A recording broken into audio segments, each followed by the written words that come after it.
Si vous êtes chez Orange, que vous avez une Livebox 5 et que vous avez des problèmes de Wi-Fi, vous êtes sur la bonne vidéo, je pense que j'ai peut-être une solution à votre problème.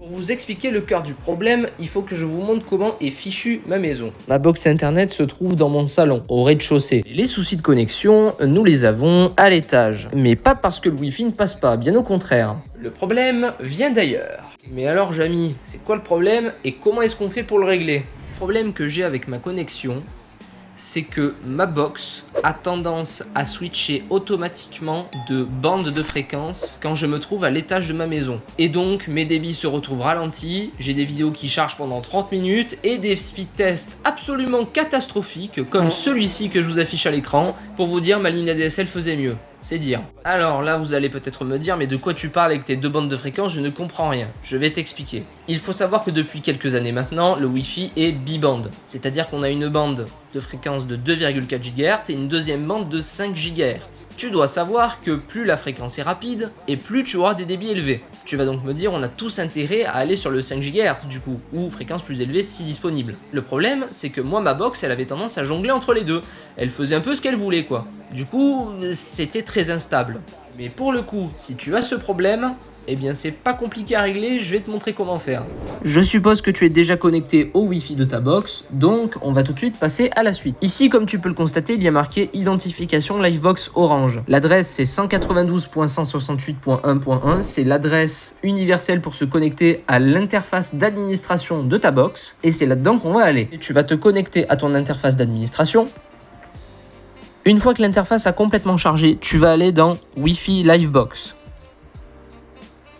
Là, comme tu peux le constater, j'ai trois réseaux. Ma box 5 GHz et ma box invité. Toi, tu n'en auras que deux. Tu auras le nom de ta box et le nom de ta box invité. Tu vas donc aller dans le nom de ta box. Tu vas cliquer sur le nom de ta box.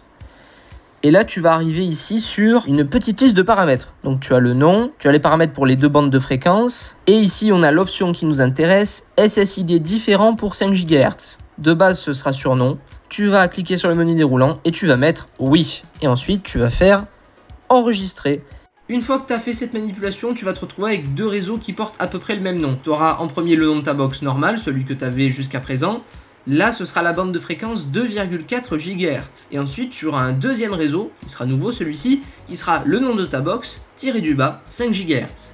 Et celui-ci, pour le coup, ce sera donc la bande 5 GHz, comme tu l'auras compris. À partir de maintenant, du coup, la box ne fera plus ses choix de débit un peu douteux, et toi, tu vas pouvoir regarder à quel endroit dans ta maison le Wi-Fi 5 GHz peut passer sans que la box vienne t'enquiquiner à faire ses switches automatiques. Moi, je te rappelle que quand j'étais au coin le plus reculé de la maison, j'avais ce débit quand la box gérait toute seule, 1,6 mégas, ce qui est vraiment pas beaucoup. Mais maintenant, si je retourne au même endroit et que je refais un speed test, ça va donner ça. Et on va faire un speed test tout de suite, je suis en 5 GHz. Comme je vous l'ai dit, le 5 GHz passe plutôt bien.